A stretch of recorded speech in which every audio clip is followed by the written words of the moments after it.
Good morning बच्चों। आपका भौतिक विज्ञान का चैप्टर चल रहा है, तो इसमें जो है आपको पढ़ना है। इस चैप्टर में प्रत्यावर्ती धारा जनित्र के सिद्धांत रचना तथा कार्यविधि का सचित्र वर्णन कीजिए। ठीक है। प्रत्यावर्ती धारा जनित्र ये डायनमो होता है, जिसमें कि हम यांत्रिक ऊर्जा को वैद्युत ऊर्जा में बदलते हैं। तो उसको जिसके द्वारा, जिस डिवाइस के द्वारा हम बदलते हैं, उसको बोलते हैं प्रत्यावर्ती धारा जनित्र या एसी डायनमो।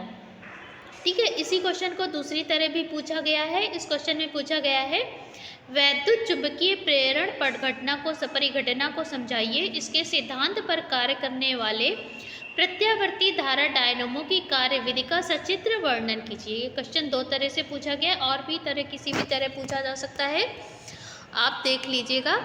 तो इसमें क्या है, पहले हमने दूसरे वाले क्वेश्चन के आंसर को इंक्लूड किया है, क्योंकि इसमें एक पॉइंट और बढ़ा दिया है, वैद्युत चुंबकीय प्रेरण की परिघटना को समझाइए।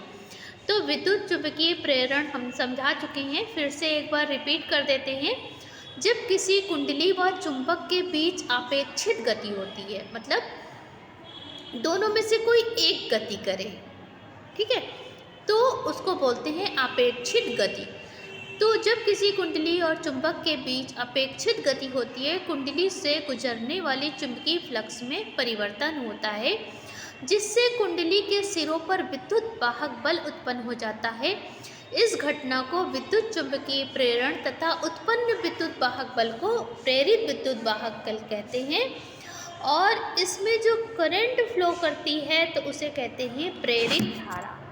ये मैं समझा चुकी हूँ कि जैसे आपके पास ये कोई चुंबक है, मैग्नेट है, उस मैग्नेट और यहाँ पर ये कोई कुंडली है, और इन दोनों में से कोई एक को हम मूव करवा रहे हैं, बार बार पास दूर ला रहे हैं।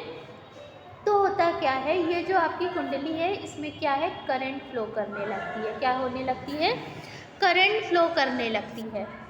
क्यों फ्लो करने लगती है, क्योंकि जब इनसे चुंबक की वजह से जो मैग्नेटिक फील्ड क्रिएट होता है, वो फील्ड, मैग्नेटिक फील्ड कुंडली को जब हम दूर पास ले जाते हैं, तो कभी कम पास होता है, कभी होता ये है, फिर से ऐसे बना कर बताते हैं कि जैसे ये आपका मैग्नेट है, इससे क्या है, चुंबकीय बल रेखाएं ऐसे निकल रही हैं। तो जब हम कुंडली को पास में लाएंगे तो ज़्यादा मैग्नेटिक फील्ड बनेगा, दूर ले जाएंगे तो कम हो जाएगा, फिर पास लाएंगे तो ज़्यादा, फिर दूर ले गए तो कम। तो जब इसको मूव करवाते हैं तो मैग्नेटिक फील्ड कम ज़्यादा होता है।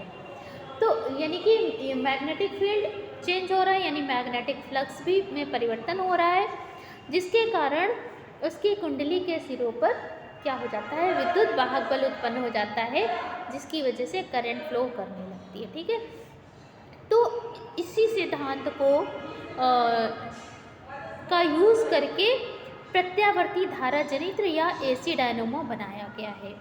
एसी डायनमो का सिद्धांत क्या है कि जब किसी बंद कुंडली या चुंबकीय क्षेत्र में कुंडली को चुंबकीय क्षेत्र में तेजी से घुमाया जाता है, तो उससे गुजरने वाली फ्लक्स रेखाओं की, मैग्नेटिक फ्लक्स रेखाओं की संख्याओं में लगातार परिवर्तन होता रहता है, जिसके कारण कुंडली में वैद्युत धारा प्रेरित हो जाती है, और कुंडली को घुमाने में जो कार्य करना पड़ता है, जो यांत्रिक ऊर्जा खर्च होती है, वही क्या होती है, वैद्युत ऊर्जा में परिवर्तित हो जाती है। ओके।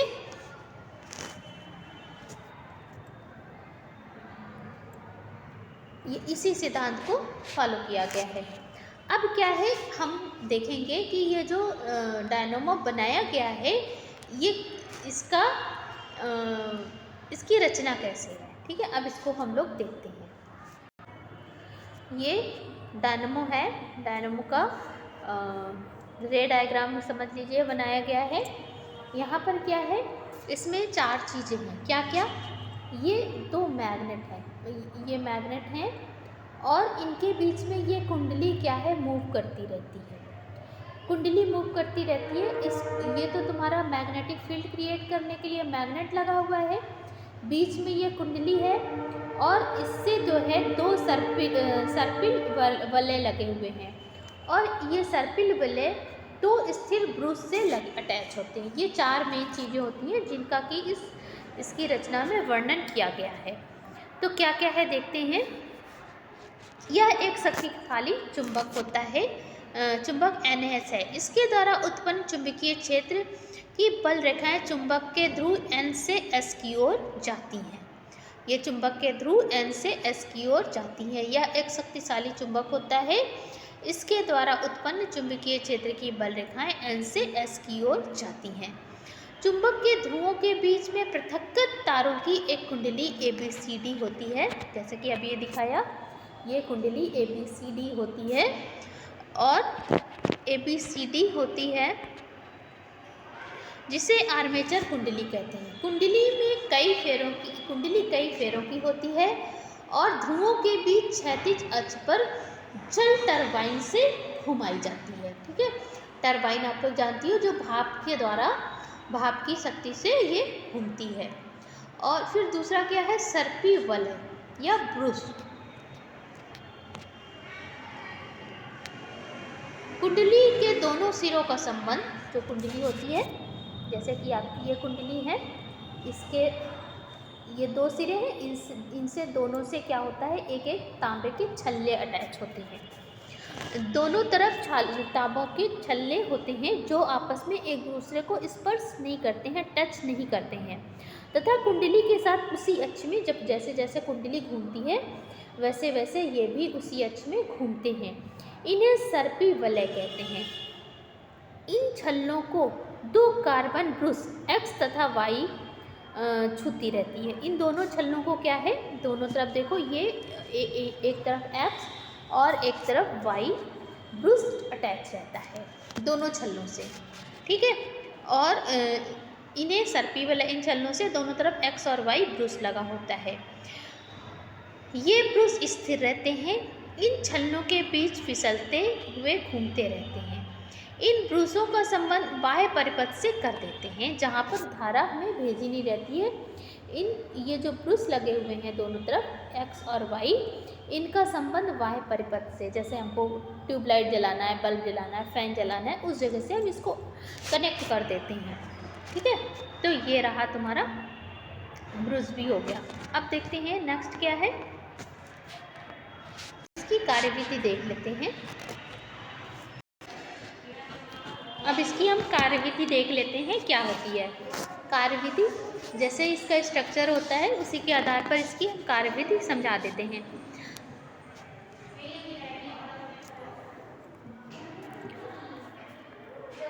जब आर्मेचर कुंडली ABCD घूमती है तो कुंडली में से होकर जाने वाली फ्लक्स रेखाओं की संख्या में परिवर्तन होता है। जब कुंडली में क्या हो जाती है, धारा प्रेरित हो जाती है। मान लो कुंडली दक्षिणावर्त दिशा में घूम रही है।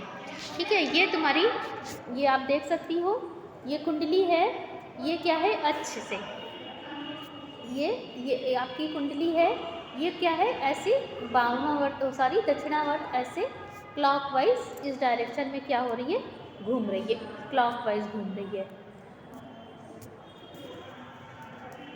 क्लॉकवाइज मतलब इस डायरेक्शन में, दक्षिणावर्त क्लॉकवाइज ये अक्ष में घूम रही है। तो क्या हो रहा है, ये कुंडली है ABCD। उस समय जब ये किसी क्षण, मतलब ये क्षैतिज है, बिल्कुल प्लेन ऐसे रखी हुई है, और उसी क्षण ये स्टार्ट करती है दक्षिणावर्त घूमने स्टार्ट करती है। दक्षिणावर्त मतलब क्लॉकवाइज घूमना स्टार्ट करती है। तो उस क्षण जो CD वाला सिरा है, ये जो CD वाला सिरा है, ये नीचे की तरफ जा रहा है और AB वाला सिरा ऊपर की ओर आ रहा है। उस क्षण क्या हो रहा है, जो CD में करंट क्या हो रही है, वो देखो इसकी डायरेक्शन नीचे की तरफ है, यानी ये बाह्य परिपथ में जा रही है, बाह्य परिपथ में ये जाना स्टार्ट कर रही है। और AB वाला सिरा ऊपर की ओर आ रहा है, AB वाला सिरा ऊपर की तरफ आ रहा है और CD नीचे की तरफ जा रहा है। तो करंट क्या हो रही है, ये देखो करंट यहाँ से चल रही है, ऐसे होते हुए ये बाह्य परिपथ में जा रही है फिर ऐसे घूमकर पुनः जो है यहाँ पर इंटर कर रही है, ठीक है, ऐसे जा रही है। तो इसी चीज़ को यहाँ पर समझाया गया है।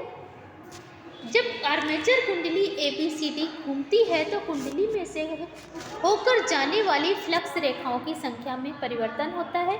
ये हमने बताया था कि कुंडली जब घूमेगी तो मैग्नेट से जो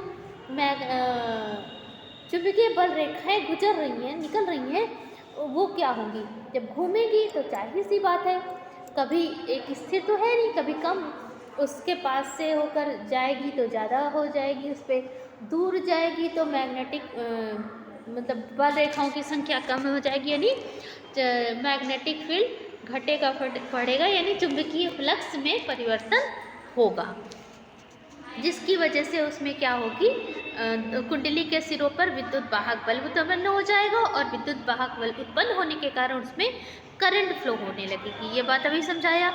अभी क्या हो रहा है, चुंबकीय कुंडली क्या है, स्थिर है। अभी वो क्लॉकवाइज जैसे ही घूमना स्टार्ट करती है तो CD वाला जो सिरा है, भुजा CD है वो नीचे जा रही है और भुजा AB है वो ऊपर की तरफ आना स्टार्ट हो रही है। तो उस समय करंट की डायरेक्शन ऐसे है, CD में नीचे की तरफ जा रही है और AB में ऊपर की तरफ आ रही है। अब क्या है, जब जैसे ही वो ऊर्ध्वाधर स्थिति, जब बिल्कुल कि ये एकदम जो कुंडली है तुम्हारी एकदम CD वाला सिरा बिल्कुल नीचे चला गया और AB वाला सिरा बिल्कुल ऊपर आ गया, एक नीचे एक ऊपर, ठीक है, ऊर्ध्वाधर स्थिति हो गई। जैसे ही ऊर्ध्वाधर स्थिति मतलब जैसे ही AB वाला सिरा ऊर्ध्वाधर से जरा सा घूमा, ठीक है, स्टार्ट हटा वहाँ से, तो AB वाला सिरा अब नीचे की ओर जाना स्टार्ट कर दिया और CD वाला सिरा ऊपर की तरफ आना स्टार्ट कर देगा, ठीक है, ऐसा होगा। ठीक, मान लो कुंडली दक्षिणावर्त दिशा में घूम रही है और किसी क्षण क्षैतिज अवस्था में है। इस क्षण भुजा AB ऊपर उठ रही है तथा CD नीचे जा रही है। फ्लेमिंग के दाएं हाथ के अनुसार इन भुजाओं में प्रेरित धारा की दिशा चित्रानुसार होगी, यह देखा तुमने। अतः ब्रूस में धारा X से बाहर आ रही है और यदि जो बाहर आ रही है नहीं वो धन ध्रुव का काम कर रही है और Y से ये वापस फिर से कुंडली में जा रही है। जैसे ही कुंडली अपनी ऊर्ध्वाधर स्थिति मिलकर बिल्कुल खड़ी खड़ी ऐसे हो जाती है, क्षैतिज की जगह बिल्कुल ऊर्ध्वाधर स्थिति में हो जाती है और जैसे ही ऊर्ध्वाधर स्थिति से थोड़ा सा मूव करती है तो AB वाली भुजा नीचे की ओर जाने लगती है और CD वाली ऊपर होने जाती है। अब क्या है, धारा ब्रूस Y में से होकर बाहर आएगी और X में होकर वापस फिर से कुंडली में जाएगी।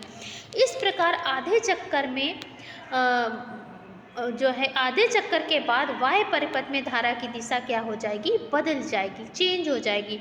अतः परिपथ में प्रत्यावर्ती धारा उत्पन्न होती है, ठीक है। ये अल्टरनेटिंग करंट है जिसमें आधे चक्कर में इसकी एक डायरेक्शन रहती है और आधे चक्कर में इसकी दूसरी करंट की डायरेक्शन बदल जाती है। तो इसी वजह से इसको बोलते हैं अल्टरनेटिंग करंट, ठीक है। तो इसमें क्या होता है, ये जो कुंडली है ये किसकी सहायता से घुमाई जाती है, ये टरबाइन की सहायता से घुमाई जाती है।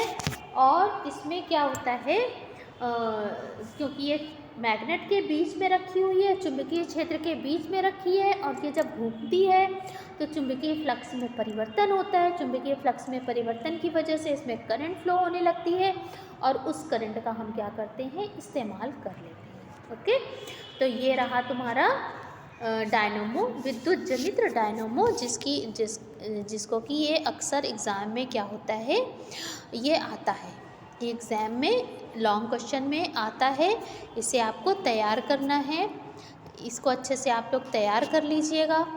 लॉन्ग क्वेश्चन में शॉर्ट क्वेश्चन भी आते हैं, लॉन्ग क्वेश्चन भी इससे आते हैं, इसको आप अच्छे से तैयार कर लीजिएगा। ओके।